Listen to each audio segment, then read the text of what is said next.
स्वागत है एक बार फिर और अब पहली खबर। क्या एक आवाज पूरे आंदोलन को चुप करा सकती है?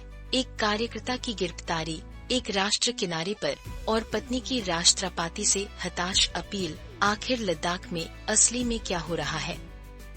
ठीक है ज़फ़ाम, आपको इस पर यकीन नहीं होगा कि हमने क्या पता लगाया है। गीतांजलि एंग्मो ने राष्ट्रपति मुर्मू को एक शक्तिशाली पत्र भेजा है, जिसमें उन्होंने अपने पति सोनम वांगचुक की बिना शर्त रिहाई की मांग की है। आधिकारिक कहानी तो ये है कि उन्होंने हिंसा भड़काई थी, लेकिन इस दस्तावेज में दिए गए विवरणों को देखिए। और ये वो बात है जो आपको कोई नहीं बता रहा है।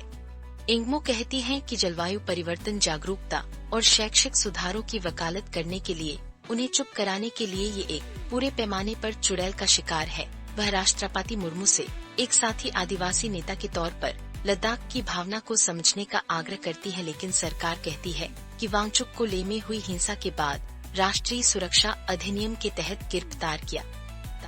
छठी अनुसूची का मतलब है आदिवासी क्षेत्रों को स्वायत्त परिषदों के साथ संरक्षित करना, जिसकी लद्दाख को तुरंत तलाश है। क्या शांतिपूर्ण तरीके से इसकी वकालत करना वाकई राष्ट्रीय सुरक्षा के लिए खतरा है?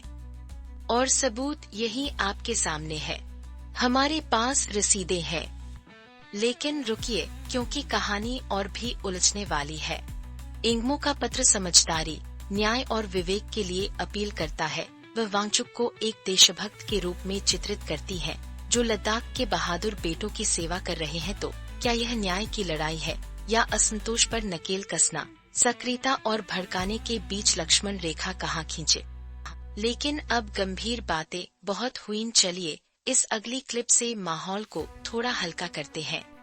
ठीक है दोस्तों, कमर कस लो। एक हमले के ठीक बाद एक चौंकाने वाली चेतावनी जारी हुई है, लेकिन ये किसके लिए है और आखिर यहाँ दांव पर क्या लगा है?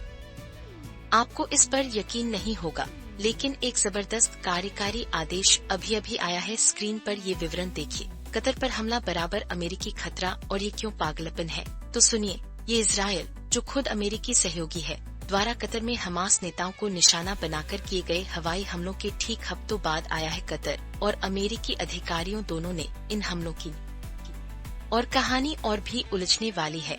दोस्तों, नेतन्याहू द्वारा सुरक्षित ठिकाने के दावों के लिए बचाव किए गए शुरुआती इजरायली हमले के भयानक परिणाम हुए।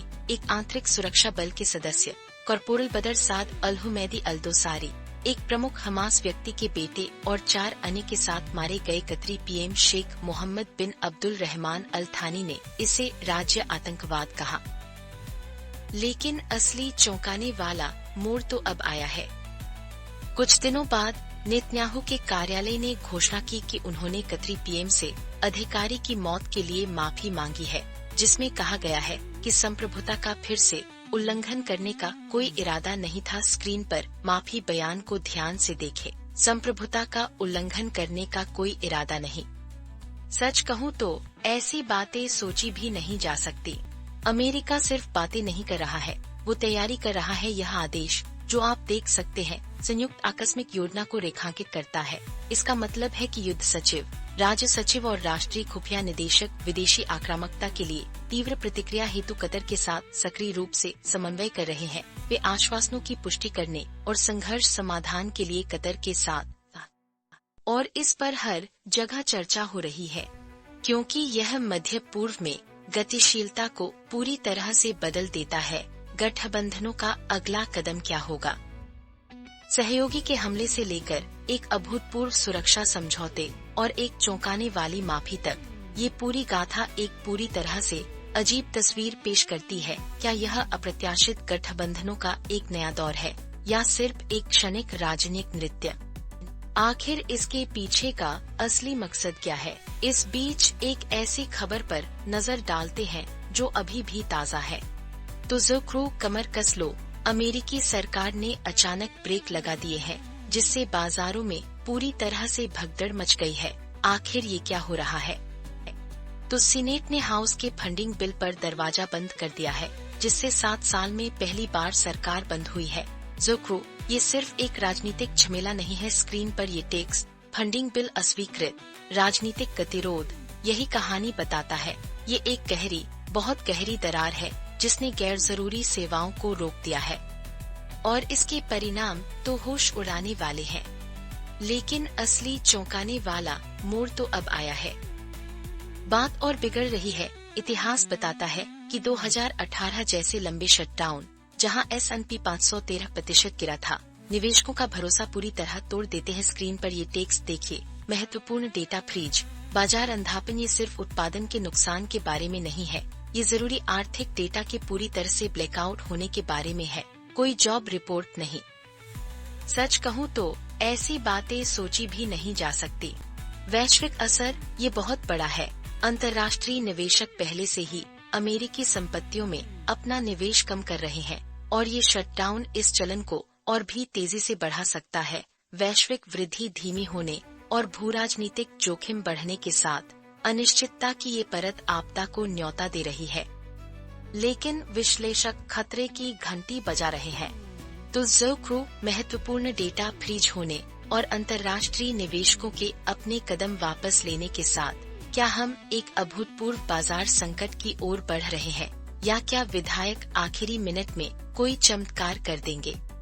अपने विचार नीचे कमेंट्स में बताइए। और इसी के साथ हम आते हैं अपनी अगली सुर्खी पर, जिस पर बहुत से लोग बात कर रहे हैं। ठीक है दोस्तों, आपको इस पर यकीन नहीं होगा कि अभी क्या हुआ है। अमेरिकी सरकार आधिकारिक तौर पर बंद हो गई है, लेकिन ये आपकी सामान्य छुट्टी की लड़ाई नहीं है। ट्रंप कुछ बहुत बड़ी चीज की धमकी दे रहे हैं। आखिर इसके पीछे का असली मकसद क्या है? व्हाइट हाउस ने एजेंसियों को बल में कमी योजनाओं को तैयार करने का निर्देश दिया है। लेकिन सबसे मजेदार बात तो ये है, स्क्रीन पर ये टेक्स्ट देखिए। ट्रंप ने बड़े पैमाने पर छंटनी की धमकी दी। फरलो की नहीं दोस्तों, ये सिर्फ एक अस्थायी बंद नहीं है, ये एक पूरी तरह से नया स्तर है। और इतना ही नहीं, लगभग 750,000 संघीय कर्मचारी प्रभावित हैं, जिनकी नौकरियां जा सकती हैं। सिर्फ छुट्टी नहीं मिल रही। स्क्रीन पर ये चौंकाने वाला आंकड़ा देखिए। 750,000 संघीय नौकरियां खतरे में। यूनियनें पहले ही मुकदमा कर चुकी हैं। इन धमकियों को गैरकानूनी और मनमाना बता रही है, और सबूत यही आपके सामने है। ये कानूनी दस्तावेज कहानी बयां करते हैं। सुर्खियों से परे पूरे विभाग ठप पड़ रहे हैं। स्क्रीन पर ये विवरण देखिए। शिक्षा विभाग, 87% कर्मचारी छुट्टी पर। पर्यावरण कार्यक्रम, नागरिक अधिकार जांच, सब कुछ निलंबित। और विशेषज्ञ इस पर पूरी तरह से बंटे हुए हैं। कुछ कहते हैं ये रणनीतिक है, दूसरे एक आपदा। ये ट्रंप का पहला अनुभव नहीं है, लेकिन विश्लेषक चेतावनी दे रहे हैं कि ये शटडाउन अटूट कदमों के कारण लंबा हो सकता है। मध्यावधि चुनाव सिर पर होने से दोनों पक्ष ऊंचे दांव वाला खेल खेल रहे हैं। आप इस स्थिति में क्या करते दोस्तों? फिलहाल के लिए इतना ही। आपसे फिर मुलाकात होगी कुछ और नई और दिलचस्प खबरों के साथ।